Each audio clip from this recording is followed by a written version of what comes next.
What makes Nigeria democracy stand out amid global democratic challenges? It's not that its democracy is flawless, but that it is resilient, noisy, and deeply contested. Now, despite military interruptions, economic shocks, ethnic diversity, and security pressures, Nigerians continue to insist on elections.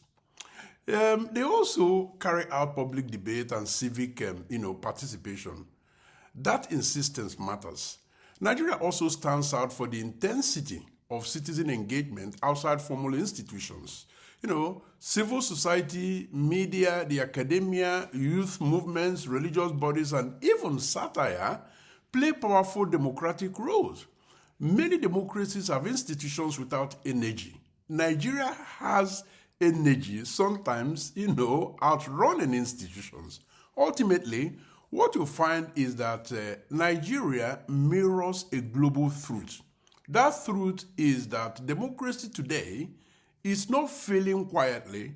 Democracy is being renegotiated loudly. That makes Nigeria not an outlier, but a frontline case study of where democracy is heading worldwide.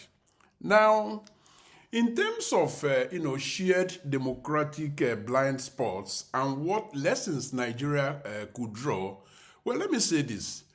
For a start, across Africa and Europe, a major blind spot is the assumption that procedures equal legitimacy. Elections are held, laws are passed, but citizens feel excluded from real influence.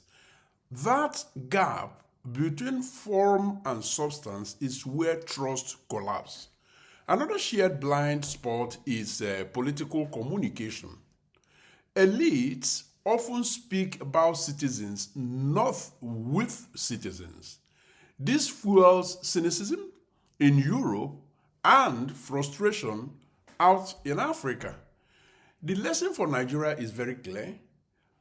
Don't romanticize European democracy, but learn from its current anxieties, because there are lots of anxieties in European politics. I know that because I operate from here.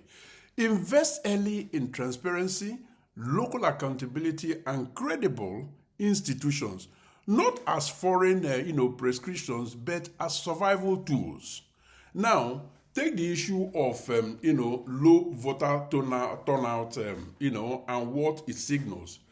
Protest rather than apathy, and how government could rebuild citizens' trust. Now, the first step in that direction is to stop blaming citizens. Low turnout often means people feel their votes don't change anything. That is a rational response to perceived dishonesty or impunity. Trust is rebuilt when governments show consequences. Electoral malpractices punished, campaign promises tracked, public funds accounted for. Symbolic reforms without enforcement only deepens, mistrust. Equally important is proximity. Citizens must feel government closer to daily life. Local services working, representatives visible, feedback taken seriously. Trust doesn't return through speeches. Not at all. Trust returns through predictable, fair outcomes. Now, that brings me to the interrogation of whether Nigeria is forging a unique democratic model or shaped by its realities, or is nation struggling to adapt imported frameworks. Nigeria is actually doing both, if you ask me. And that tension defines the current moment. The constitutional framework is largely inherited, but the lived democracy is unmistakably Nigerian. What we see is not failure, but friction. Friction imported institutions meeting complex realities of identity, inequality, and informal power. The danger is pretending the framework alone will solve this. Well, I have news for you. It won't. Nigeria's opportunity lies in honest adaptation, strengthening what works locally, reforming what doesn't, and, refusing the myth that democracy has only one valid expression, because democracy has several valid expressions. Even with its frictions and contradictions, it's often asked to what extent Nigeria's, democratic experience is influencing other emerging democracies in Africa and beyond. Well, Nigeria's influence is pretty significant and consequential, even when unintentional. As Africa's largest democracy, these elections, court rulings, protests, and reforms are closely watched outside Nigeria. When Nigeria innovates positively, judicial assertiveness, civic, mobilization, electoral technology, it sets precedent. When it falters, it normalizes, lowered standards elsewhere. That makes Nigeria a democratic signal country. Its choices quietly shape expectations across the continent and amongst diaspora communities globally, which is why, working to regain trust is extremely important. Now that brings me to how institutions regain trust when citizens see public debate as dishonest and elections as, unaccountable. Just yesterday, on the margins of the African Union Summit 2026, Nigeria's Yusuf Tuga, Minister of Foreign Affairs, played a leading role in hosting a ministerial forum on regional partnerships for democracy. Focal point? Restoring public trust. Among other focal points, I believe there were 3 of them in total. Now, institutions regain trust by becoming predictable and fair, not popular.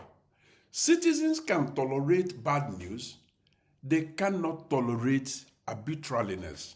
And there's a huge difference between the two.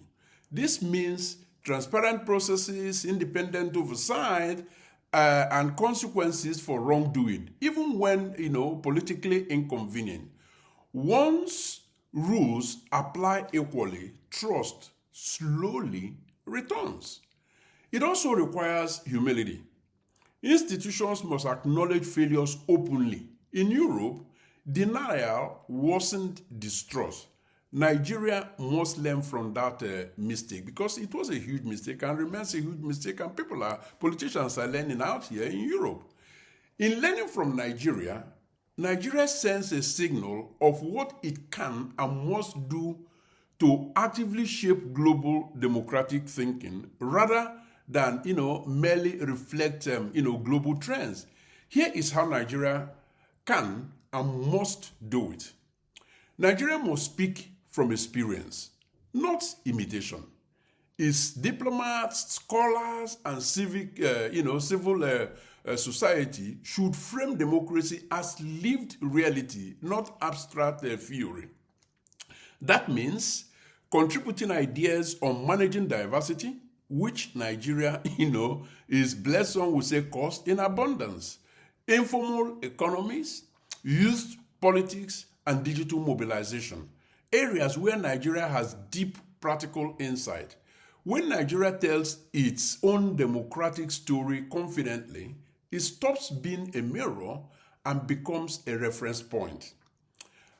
I hear the non-verbal question: how can Nigeria do this when Nigerian citizens are, withdrawing from politics? Well, it is because they feel unheard.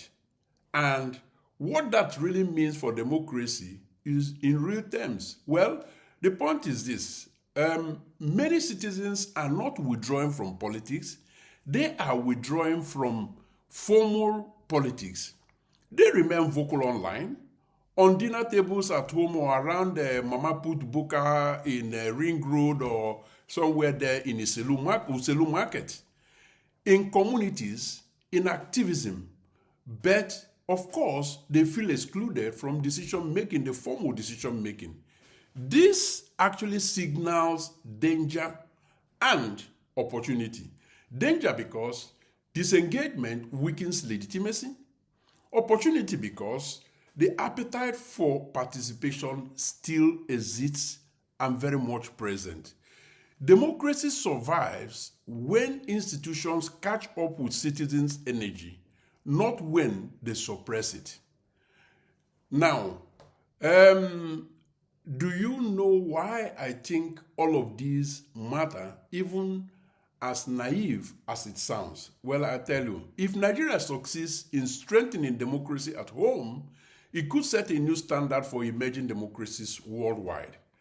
A Nigeria that delivers credible elections, accountable governance, and inclusive growth will redefine democratic possibilities beyond Western templates. It should show that democracy can thrive amid diversity, inequality, and rapid change. These are conditions shared by most of the world, so you can actually say that it is universal.